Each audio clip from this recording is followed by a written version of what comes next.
de la semaine. Et encore, et encore.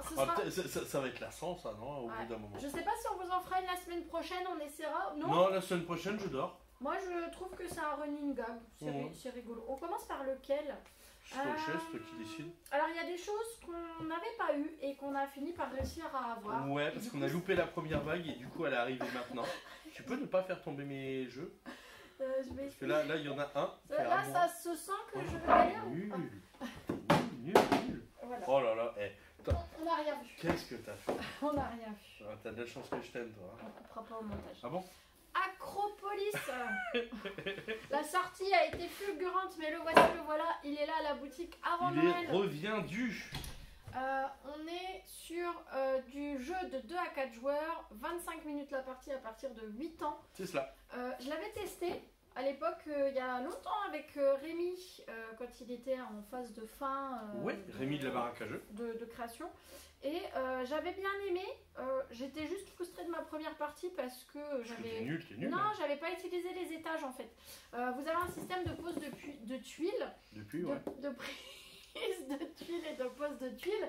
Sauf que vous allez travailler un petit peu façon, alors très loin, mais King Domino, vous allez devoir travailler des airs pour pouvoir maximiser vos points. Et moi j'avais vraiment tout travaillé en rez-de-chaussée, on va dire, et j'avais pas utilisé les étages qui vous permettent de cumuler plus de points. Donc voilà, mais très bon jeu de gestion, de stratégie. Il est joli, il y a du contenu et je trouve que le prix est largement raisonnable pour le jeu. Jeu d'optimisation et de pose de tuiles. On a une démo. Yep. Donc vous pouvez venir le tester à la boutique. Enfin, j'ai une démo. Non, la boutique a une démo.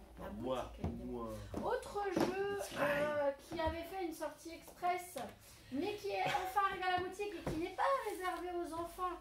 La colline au feu follet. J'ai fait une partie avec Sarah hier.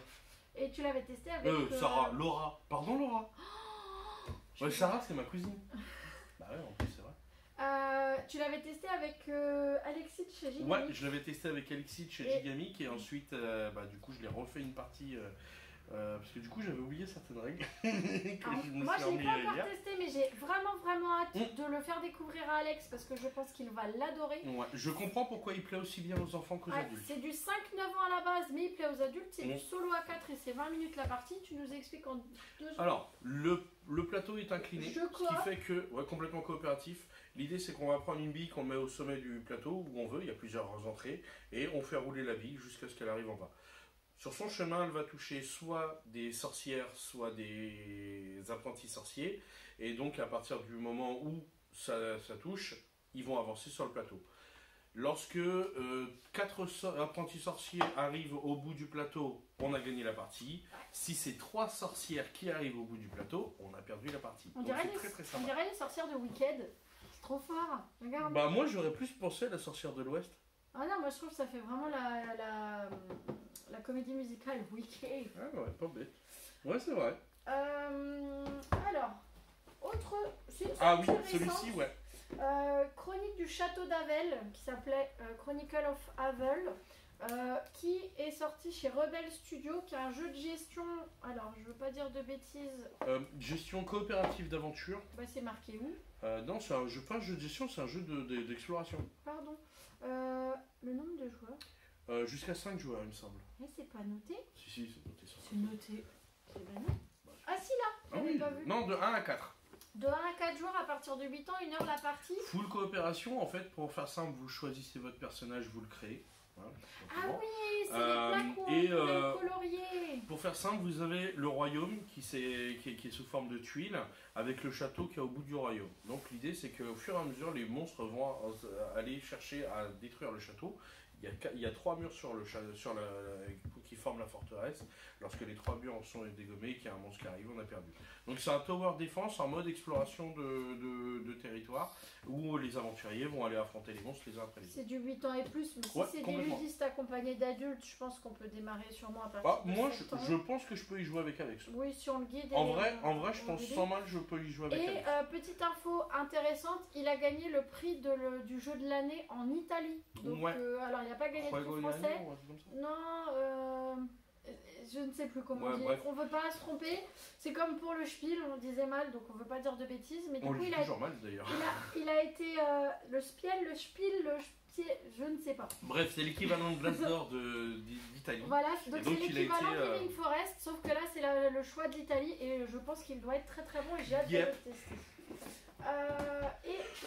Du coup, nous on a les démos, on va pouvoir en profiter avec la Titi. Ah ouais, on a fait rentrer pas mal de démos, donc si vous voulez tester des nouveautés pendant les vacances de Noël, n'hésitez pas à venir.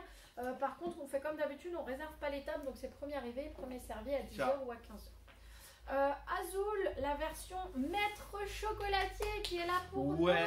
Le truc qui va encore me forcer à manger du chocolat en juin. Non, il n'y a rien qui te force.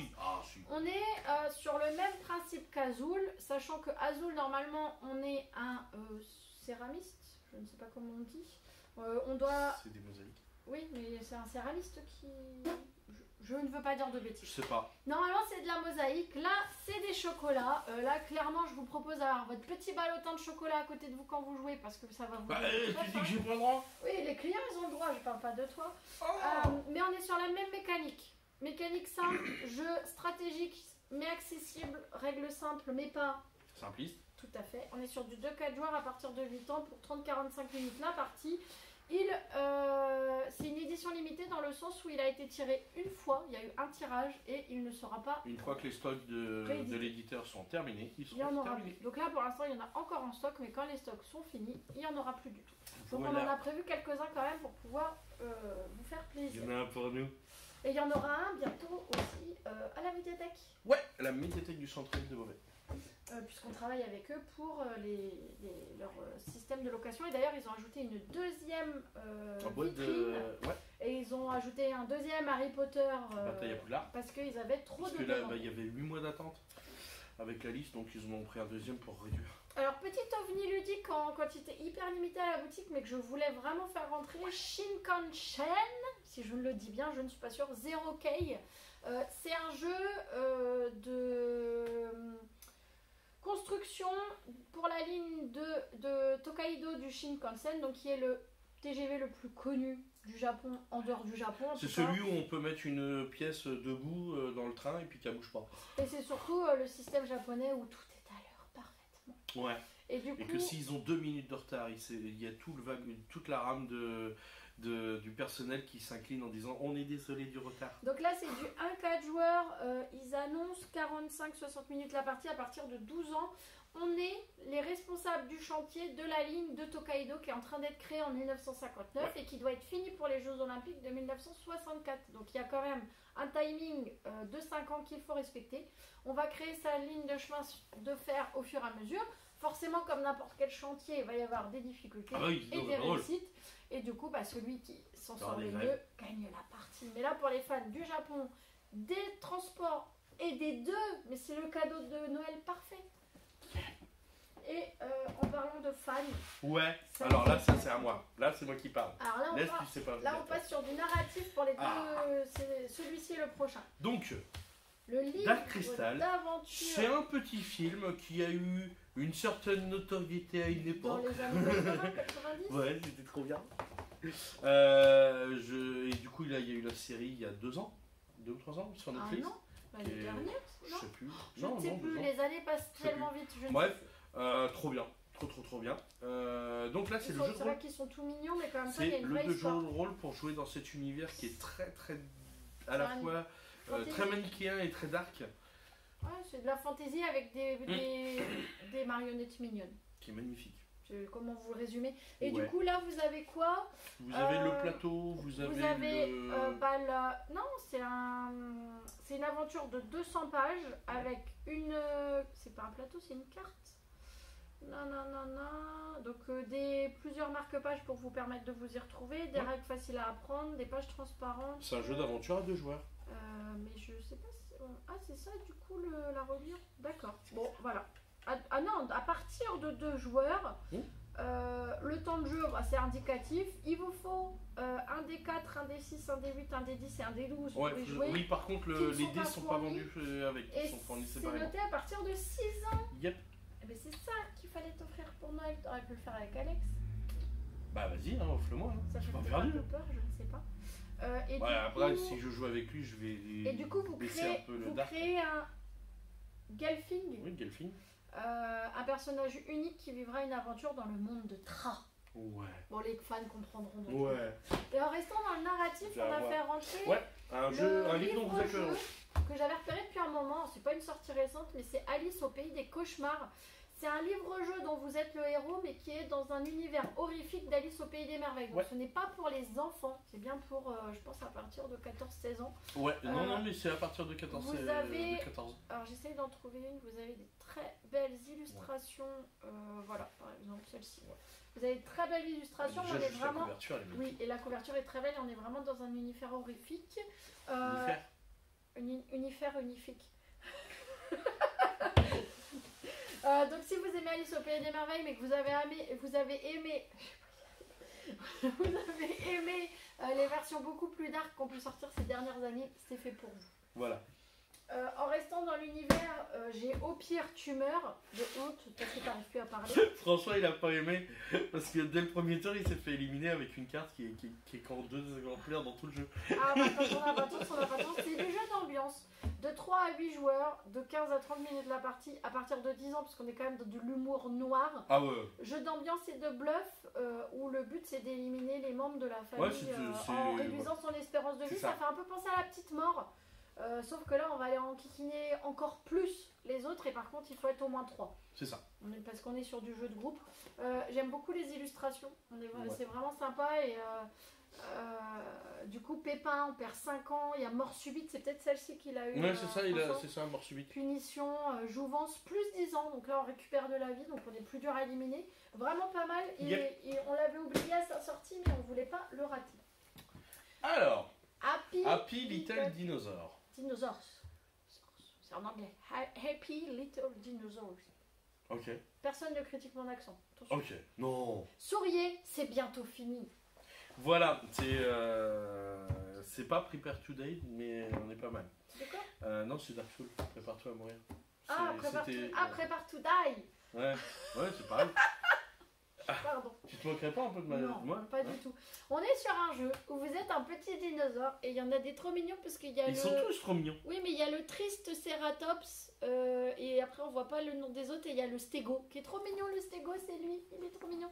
Et en fait, il faut éviter de vous prendre des catastrophes sur la tête. Ouais, alors ça peut être des météorites, ça peut être autre chose. Complètement. En fait, il va se passer des événements au fur et à mesure et il va falloir affronter ces événements pour pouvoir survivre dans une période hostile où tout est dangereux. Tout. Ah oui, il peut y avoir un pli de goudron brûlant, un assaut d'écureuil à dents de sabre. On peut être ghosté par le rencard et être super triste comme le petit direct. Et voilà. Plus de météorites. Ouais, sinon c'est pas drôle. J'ai hâte de le tester. Donc en fait l'idée c'est qu'on va gagner des points au fur et à mesure de la partie. Le premier qui arrive à 50 points il a gagné la partie. Avec le petit contour qui va bien sûr. Ouais, la petite tuile pour le chaque joueur. Et du coup, merci Rodrigue de nous avoir fait découvrir ce jeu. Trop mignon. Pour une fois que t'es utile. Oh, merci.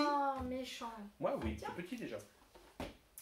Mais il me le rend bien. Les deux derniers c'est pour les enfants. Explodino, on avait déjà fait rentrer Explonimo si vous vous en souvenez, qui était la version animale. Et là on est parti sur la version créature préhistorique parce qu'on avait envie de changer un petit peu.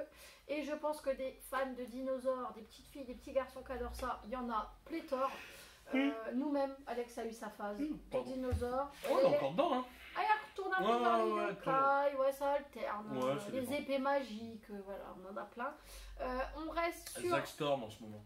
Ouais, non mais c'est magnifique Zack Storm. Donc on est sur du 2-6 joueurs à partir de 8 ans. Alors 8 ans pourquoi? Si les enfants doivent jouer en autonomie. Ça peut se jouer plutôt si les parents aident à lire les cartes. On peut faire des équipes à la rigueur si les enfants ne pas. Un joue avec papa maman, l'autre joue un joue avec papa, l'autre avec maman. Le but, faire deviner des dinosaures. Donc là c'est vrai que de toute façon ce sera plutôt aux parents de faire deviner à l'enfant de réfléchir parce qu'ils les connaissent beaucoup mieux que nous. Si par exemple là je dois vous faire deviner un dinosaure, je vous dis qu'il est petit, rapide et je vous dis œuf. À la rigueur, si vous me demandez d'autres indices, je peux vous dire qu'il se déplace grâce à ses deux pattes arrière qui sont nettement plus longues que ses pattes avant. Mais il est petit, donc là on n'est pas sur le T-Rex, même si je sais que tu penses à ça. Je possède un bec très coupant et une étrange crête sur la tête. Est-ce que tu as trouvé?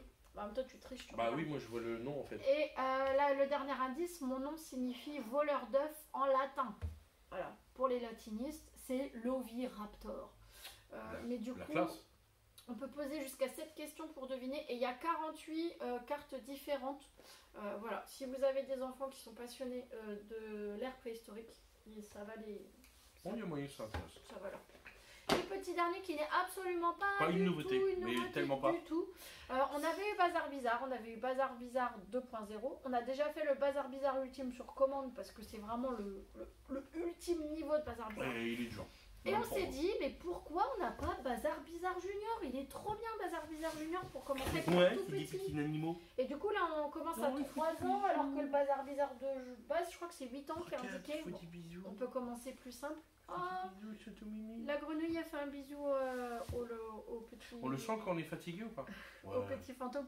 Donc on est sur une version où vous avez plus que 4 personnages, où les personnages c'est le fantôme qu'on connaît bien, un petit cochon rose, la grenouille et un petit poussin. Une grenouille verte, un petit poussin sur jaune. chaque carte il y a toujours deux animaux qui sont validés. Toujours.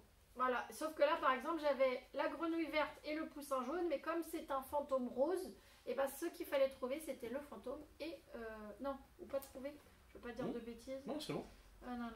Il est bon. Bonne forme, bonne couleur. Oui, il faut prendre les corrects, faut juste prendre les corrects, il faut pas toucher aux autres. Donc du coup on est sur un niveau beaucoup plus accessible et c'est de 2 à 6 joueurs pour un quart d'heure la partie à partir de 3 ans. Chicha. 2 ans et demi s'ils ont l'habitude de commencer à jouer avec des littles, des choses comme ça. Bi.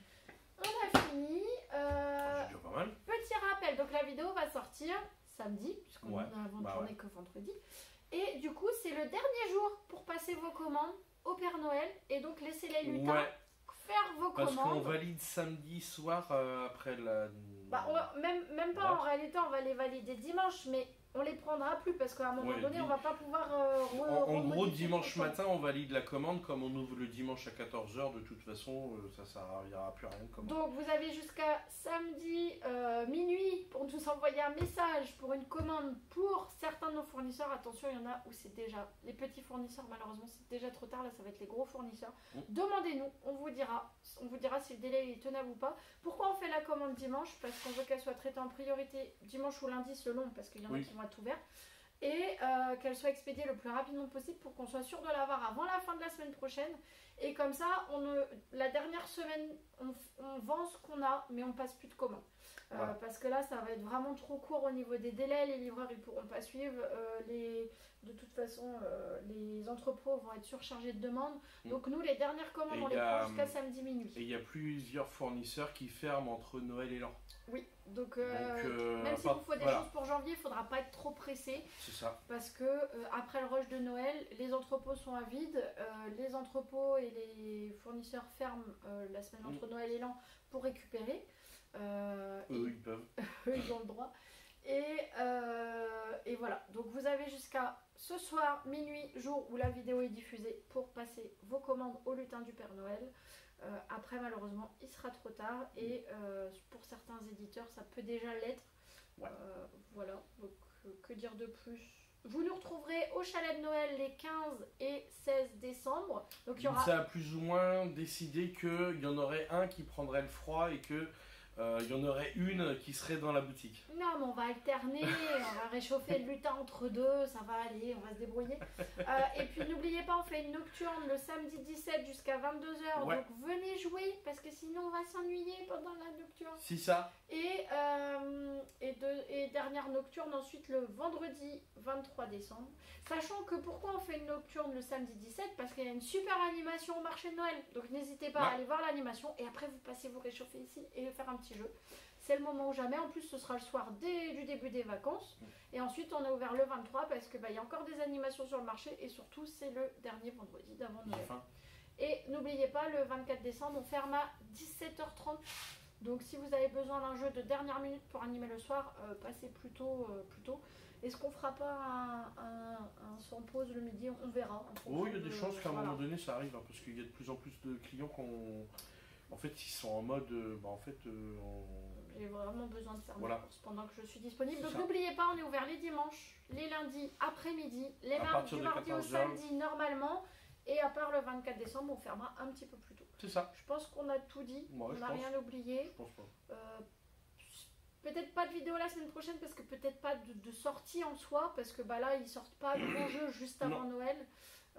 Donc même si on fait du réassort, je pense que ça va pas être très intéressant pour vous. J'aurai quand même le droit de manger des chocolats en jouant à Zouli. Donc si jamais on vous fait pas de vidéo la semaine prochaine, on vous souhaite des très bonnes fêtes de fin d'année. On espère que vous jouerez beaucoup, que vous recevrez beaucoup de jeux un live pour dire, comme l'année dernière pour faire des bisous. Oui, je pense, on essaiera en fonction de l'activité.